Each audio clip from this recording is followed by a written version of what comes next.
नमस्कार, मैं हूं आपके साथ पूर्वी राय और आप देख रहे हैं रीडर्स फर्स्ट न्यूज। छत्तीसगढ़ राज्य के पीसीसी के जनरल सेक्रेटरी वासुदेव यादव ने रीडर्स फर्स्ट के रूबरू कार्यक्रम में अपने व्यक्तिगत जीवन के बारे में, अपने सार्वजनिक जीवन के बारे में और अपने भविष्य की योजनाओं के बारे में खुलकर अपने विचार व्यक्त किए। उन्होंने बिना किसी लग लपेट के कहा कि यदि पार्टी उन्हें रायगढ़ विधानसभा से विधायक पद के लिए टिकट देती है तो आने वाले दिनों में रायगढ़ विधानसभा की दशा और दिशा बदल देंगे।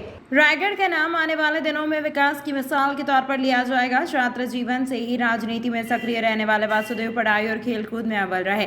स्नातकोत्तर में यूनिवर्सिटी टॉपर वासुदेव बैडमिंटन में नेशनल और कबड्डी में प्रदेश स्तर के खिलाड़ी रह चुके हैं। पारिवारिक जीवन में संयुक्त परिवार का आदर्श प्रस्तुत करने वाले वासुदेव राजनीतिक जीवन में अजात शत्रु माने जाते हैं। पीसीसी के जनरल सेक्रेटरी होने के बावजूद वे काफी लो प्रोफाइल मेंटेन करते हैं और खामोशी से अपने कर्तव्यों का निर्वहन करते हैं। वे आज की जुगाड़ू राजनीति से परे उन चंद शख्सियतों में से हैं जो अपने कठोर मेहनत और जमीन से जुड़े होने के कारण आज इस मुकाम तक पहुंचे हैं, बिना किसी गॉडफादर के वरद हस्त के। आइए मिलते हैं वासुदेव यादव से और जानते हैं उनकी कहानी, उन्हीं की जुबानी। आज हमारे रूबरू कार्यक्रम में छत्तीसगढ़ प्रदेश के कांग्रेस के जनरल सेक्रेटरी श्री वासुदेव यादव जी उपस्थित हैं। आज हम उनसे मिलते हैं और जानते हैं उनकी प्रारंभिक शिक्षा दीक्षा, उनके जीवन की शैली और लोगों से मिलकर काम करने की स्थिति को। वासुदेव जी काफ़ी लोकप्रिय और ज़मीनी नेता हैं और ये हमारे लिए, रायगढ़ के लिए बड़े गर्व की बात है कि वो रायगढ़ के छोटे से गांव गढ़ुमरिया से बिलोंग करते हैं। और सबसे बड़ी बात यह है कि राजनीति में आज की डेट में हर एक व्यक्ति का किसी न किसी कोई गॉडफादर होता है, लेकिन वासुदेव जी एक ऐसे व्यक्ति हैं जिन्होंने अपनी मेहनत के बलबूते आज इस मुकाम को हासिल किया है। निश्चित रूप से शहीद नंद कुमार पटेल उनके आदर्श रहे हैं, लेकिन आज इस मुकाम तक पहुंचने में उनकी अपनी ज़मीनी लोकप्रियता का बहुत बड़ा हाथ रहा है। तो आइए हम उनसे मिलते हैं और जानते हैं उनके बारे में। हमारे चैनल में आपका बहुत बहुत स्वागत है। हमारे दर्शक आपसे आपकी प्रारंभिक शिक्षा दीक्षा और आपकी जीवन के बारे में जानना चाहेंगे। मेरे स्वर्गीय पूज्य पिताजी श्री कीर्तिचंद यादव जी वन विभाग में कार्यरत थे, जिसके कारण उनकी अलग अलग जगह में पदस्थापना होती रहती थी। तो प्रारंभिक शिक्षा मैं फूठा मुड़ा में अध्ययन किया। उसके बाद तीसरी कक्षा मैंने कुड़ुमकेला में पढ़ा, चौथी कक्षा मैंने घरघोड़ा में पढ़ा, पांचवी अपने गृह ग्राम गढ़ुमरिया में, फिर छठवीं सातवीं मैंने घरघोड़ा में पढ़ा और आठवीं की कक्षा मैंने रायगढ़ आरजी मॉडल स्कूल से पढ़ाई किया। फिर 9वीं और 10वीं का अध्यापन मैंने नटवर स्कूल से किया। 11वीं कक्षा मैंने पुनः कुड़ुमकेला में पढ़ा। 12वीं mission higher secondary school Bilaspur से प्रथम श्रेणी में उत्तीर्ण किया मैंने। उसके बाद डिग्री कॉलेज से मैंने हिंदी साहित्य में स्नातकोत्तर की उपाधि मेरिट में प्रथम स्थान प्राप्त किया। हम आपसे ये जानना चाहेंगे कि आप पढ़ाई में बहुत अच्छे रहे। आपने अभी गोल्ड मेडलिस्ट के बारे में बताया कि गोल्ड मेडल आपने हासिल किया, तो एजुकेशन के क्षेत्र में ना आकर आप राजनीति के क्षेत्र में कैसा है, आपका रुझान इस तरफ कैसे हुआ? मैं शुरू से गर्मियों की छुट्टी में गढ़ुमरिया आता था, अपने गृह ग्राम आता था, तब मैं देखता था लोगों को कि आज भी लोग पानी की समस्या है, बिजली की समस्या है, पढ़ाई लिखाई की भी समस्या बच्चे लोग को होती थी और सड़क नहीं थी, पगडंडी थी, मेड़ के रास्ते से पढ़ने आते थे रायगढ़। सबको देखता था और मेरे मन में विचार आता था कि मैं बड़ा होऊंगा तो कुछ न कुछ इन सब के लिए करूंगा, अपने गांव के लिए करूंगा। और लोगों को पढ़ाई के प्रति मैं शुरू से जागरूक करता था और ईश्वरीय संयोग है कहिए कि मुझे राजनीति में आना पड़ा। लोगों की समस्याओं को देख के आया हूं मैं। अभी तक जो आपका राजनीतिक सफर रहा है, तो उसमें आपकी क्या क्या उपलब्धियां रही, आप किस पद पर रहे, इन सब के बारे में हमारे दर्शकों को जानकारी दें। मैं युवक कांग्रेस में जिला का वरिष्ठ उपाध्यक्ष रहा, पिछड़ा वर्ग कांग्रेस में प्रदेश सचिव था, प्रदेश उपाध्यक्ष था, और लोकसभा में पुसौर ब्लॉक का प्रभारी भी रहा। उसके बाद माननीय मुख्यमंत्री भूपेश बघेल जी जब प्रदेश अध्यक्ष थे तो उनकी टीम में मैं सेक्रेटरी था। वर्तमान में माननीय मोहन मरकाम जी की टीम में मैं जनरल सेक्रेटरी के पद पर कार्यरत हूँ और जसपुर जिले का संगठन प्रभारी हूँ। आप प्रदेश के कांग्रेस पार्टी के जनरल सेक्रेटरी हैं और इतना वजनदार पद आपके पास है, इसके बावजूद भी आप लाइमलाइट में नहीं रहते हैं। तो फिर भी आप हमें ये बताएं कि अभी आप 5 साल पूरे होने जा रहे हैं कांग्रेस के। कांग्रेस ने जिन घोषणा पत्र के सहारे सत्ता हासिल की थी, उस पे कांग्रेस कितनी खरी उतरी है? संगठन के महामंत्री होने के नाते बताएं। जैसे हमारे घोषणा पत्र में जितनी भी घोषणाएं हुई थी, मात्र अभी 2 घोषणाएं ऐसे हैं जो बची हैं, जो पूरी नहीं हुई हैं और अभी हमारे कार्यकाल 6-7 महीने बचे हैं। तो यकीन मानिए कि जो भी घोषणाएं बची हैं उन्हें भी पूरी कर दी जाएंगी और जितनी भी घोषणाएं हैं उसमें सारे के सारे अमल भी हो चुके हैं।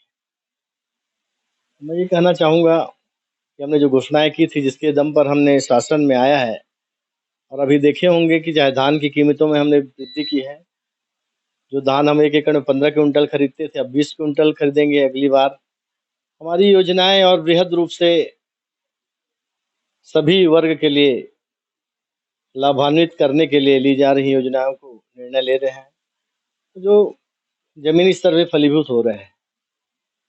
अभी आपने ये बात कही कि अगली बार हम 20 क्विंटल धान खरीदेंगे, तो क्या आपको लगता है कि इस सरकार का कामकाज इतना बढ़िया रहा कि जनता फिर दोबारा चुनेगी? निश्चित मान के चलिए कि ऐसे कोई वर्ग नहीं अछूता है जिसके हमने कदम से कदम मिलाकर उनके साथ चलने का प्रयास नहीं किया है या उनके ज़रूरतों को पूरा करने का प्रयास नहीं किया है। चाहे आज देखे होंगे ग्रामीण स्तर का जो योजनाएं हैं, जिनके पास ज़मीन नहीं है, भूमिहीन न्याय योजना में हम लोग उनको 7,000 रुपये सालाना दे रहे हैं। साथ ही साथ आज तक जो बैगा, पुजारी, नाई, धोबी, जिनको भी आज तक किसी भी सरकार ने अनदेखा किया है जिनको, उन्हें भी हम 7,000 सालाना राशि उनके खाते में जमा कर रहे हैं ताकि उनकी जो भी आवश्यकताएं हैं पूर्ति वो कर सकते हैं। अभी 5 साल अब आपकी सरकार को पूरे होने आ रहे हैं। इस दौरान केंद्र सरकार से आपकी क्या अपेक्षाएं थी जो पूरी नहीं हो पाई, या आप क्या चाहते हैं कि और क्या होता तो ज़्यादा बेहतर होता? बेहतर तो आप देखे होंगे कि सबसे पहले रेलवे की बात आती है, केंद्र सरकार से जुड़ी हुई है, तो हमारा रायगढ़ जो है, जितनी भी ट्रेनें चलती थी, अब की बार वो ट्रेनें लगभग बंद हो चुकी हैं और नई ट्रेनें चलने की जो बात कही थी वो अभी तक प्रारंभ हुई ही नहीं है।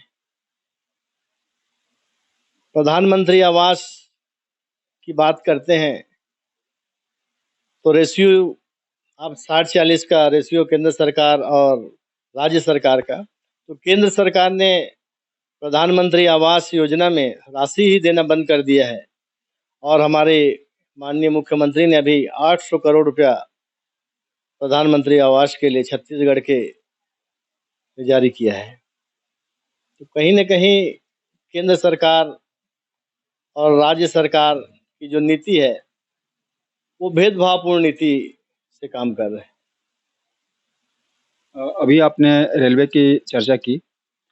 रायगढ़ पूर्वांचल का अंतिम छोर है और काफ़ी महत्वपूर्ण स्थान भी है। कभी कला और संस्कृति की नगरी हुआ करती थी, अब ऊर्जा और इस्पात की नगरी हो गई है, तो कॉमर्शियल पॉइंट ऑफ व्यू से भी बहुत इम्पोर्टेंट है। इसके बावजूद भी अभी तक यहाँ ना कोई नई ट्रेन शुरू हुई और 10-15 साल हुए इसे रेलवे टर्मिनल बनाने की मांग की गई थी, वो भी पूरी नहीं हुई। तो इस मामले में विपक्ष, माने चूंकि आप केंद्र में तो है नहीं, तो राज्य स्तर पर आप इसके लिए क्या कर रहे हैं कि यहाँ पे रेलवे की सुविधाएं हो जाएं? जब नीतीश कुमार जी रेल मंत्री थे तब उन्होंने टर्मिनल की यहाँ रायगढ़ में घोषणा की थी और उसकी राशि भी जारी हो चुकी थी। और पता नहीं किन कारणों से टर्मिनल का काम रुक गया।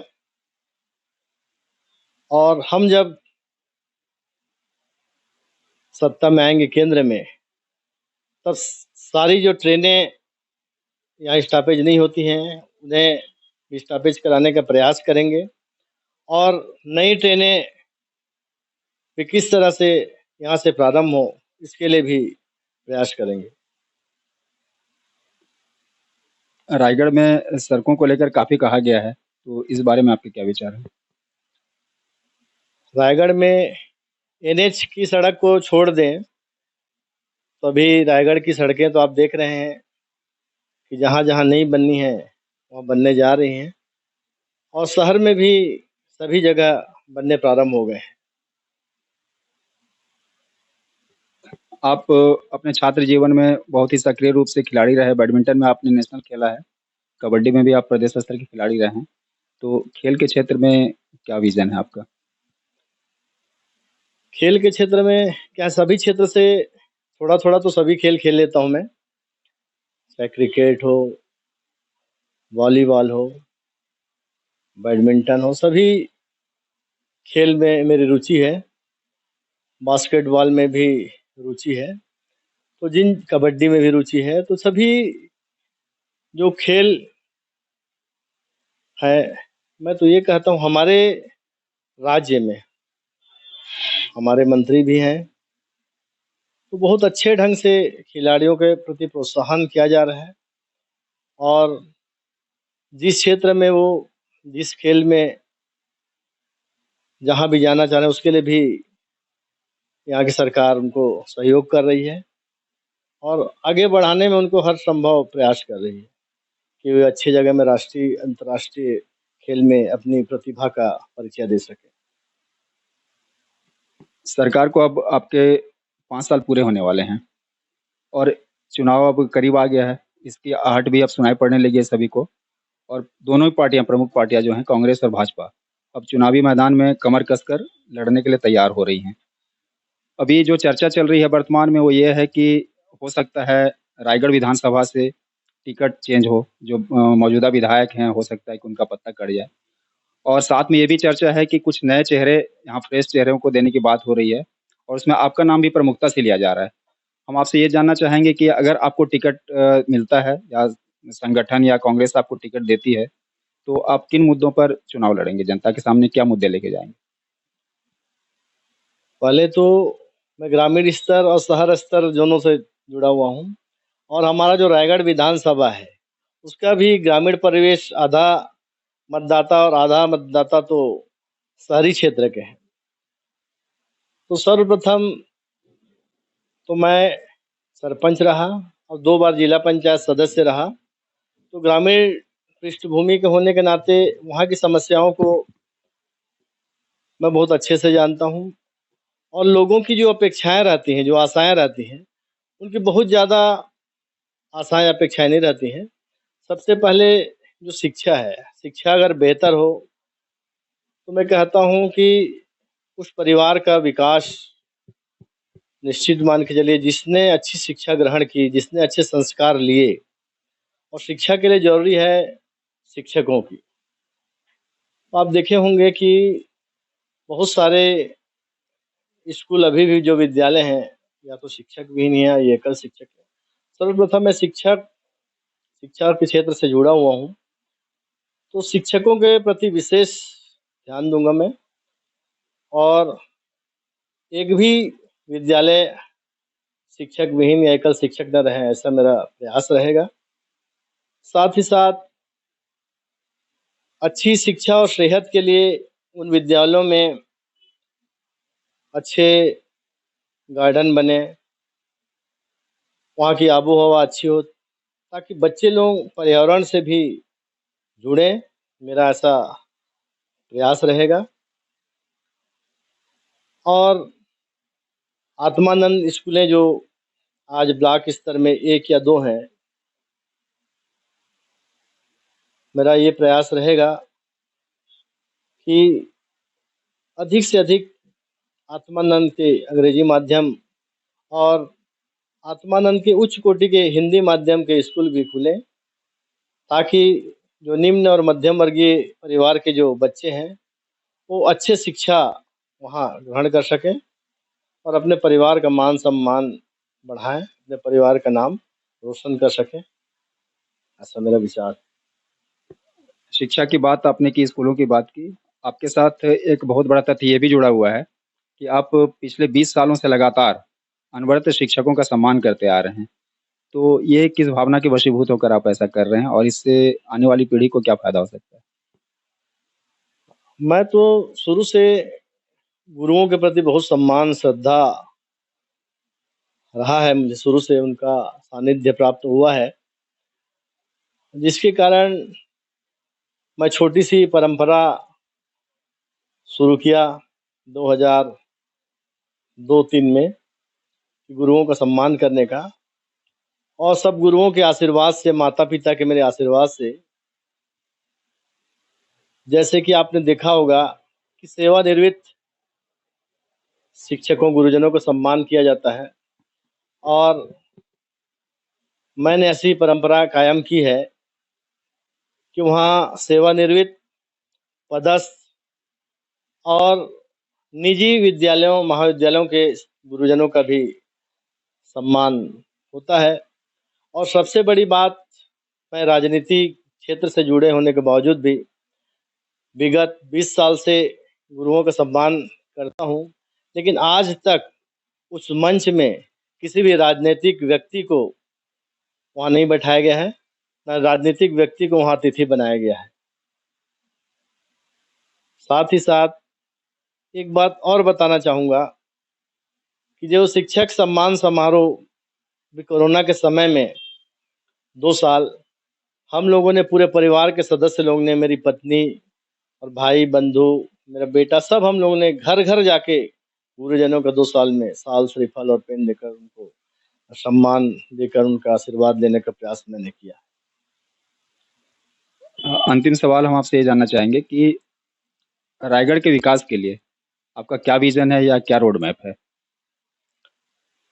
सर्वप्रथम आप लोगों ने देखा होगा कि दैनिक जीवन में आदमी पानी, बिजली, स्वास्थ्य, इन्हीं सब से जुड़ा रहता है, और सबकी मांग भी ये रहती है कि हमें पानी उपलब्ध हो जाए, बिजली उपलब्ध हो जाए, घर मिल जाए।